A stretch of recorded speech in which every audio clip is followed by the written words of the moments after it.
Hello. Hello, नमस्ते madam. नमस्कार, बोला ना. अर्जंट जाधवने नंबर दिला होता पंढरपूरचे.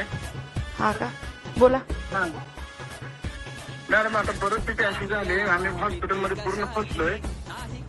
2-2.5 लाख रुपये खर्च केले, पण आता डिस्चार्ज झालाय. माझ्याकडे खरंच भरायला पैसे नाही. पेशंट अडवून ठेवलाय. पेशंट ते आवणार. हा का, कोण ऍडमिट आहे ते? माझ्या घरचे बायकोला ऍडमिट केले. किडनी खराब झाली म्हणून डायलिसिस झाले, पण आता परिस्थिती नाही राहिली. किती भरा म्हणते त्याने? देईल त्याने 1,60,000 मेडिकलचं धरून केले. अजून चालूच आहे म्हणते. तुम्ही जोपर्यंत करणार नाही तोपर्यंत चालूच राहील म्हणते. डिस्चार्ज घेऊन कुठे जाणार तुम्ही त्यांना घेऊन? डिस्चार्ज घेऊन कुठे जर असले तिकडे जाईन मी घेऊन. पहिल्यांदा ह्याने सांगितलं नाही मला. भास्कर पाटीलने चिठ्ठी दिली, यांना व्हेंटिलेटरवर घेऊन जावं लागेल. परदेशी किडनीसाठी तिथे घेऊन जावा, दम भरायला लागलाय म्हणून डायरेक्ट तिथं आणलं. त्याने आयसीयू मध्ये ऍडमिट केलं होतं. पूर्वकल्पना काही केली नव्हती की असं एवढा खर्च येईल तेवढा खर्च येईल. माझ्या मुलीचे 2-2.5 लाख रुपये सगळे खर्च झाले. आता डिस्चार्ज दिलाय, 5 दिवस झाले डिस्चार्ज देऊन. पेशंटच थोडी नाही. म्हणतो माझी परिस्थिती नाही, मी आज पण झाले माझ्या हालात परिस्थिती. डॉक्टरचा नंबर आहे का? डॉक्टरचा नंबर आहे, फोनवर बोलायचं काहीच ऐकत नाही. तेवढंच म्हणतात फक्त बरोबर भेटायला हवा.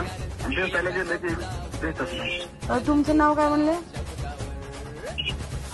प्रत्येक बरोबर त्याचं नाव सुनीता चव्हाण. नाही, पेशंटचं नाव सुनीता चव्हाण.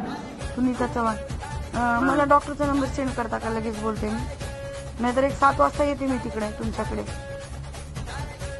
7 वाजता का? हा, आता सोलापूरमध्ये नाहीये मी. बोलून मॅडम तेवढं मला बाहेर काढायचं नाही, काळजी करू नाही हो.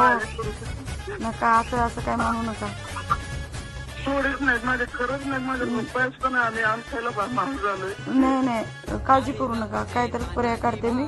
मला नंबर सेंड करता का? तोपर्यंत काही येऊन बोलू मी संध्याकाळी समोरासमोर त्यांना. समोर बोललं तर ऐकतं, तर ते बाहेर काढा म्हणलं तर. नाही, काढते. काय टेन्शन घेऊ नका. बाहेर काढावं लागतं त्यांना. नंबर देऊ का तुम्हाला? हा, सेंड करा नंबर.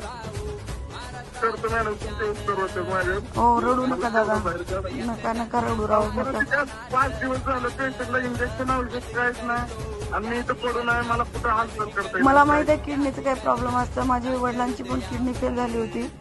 2 किडन्या फेल होत्या त्यांच्या. मला माहित आहे. डॉक्टर म्हणले होते की 2-3 महिने जगेल, तरी सुद्धा मी 2-2.5 लाख घालवले. आता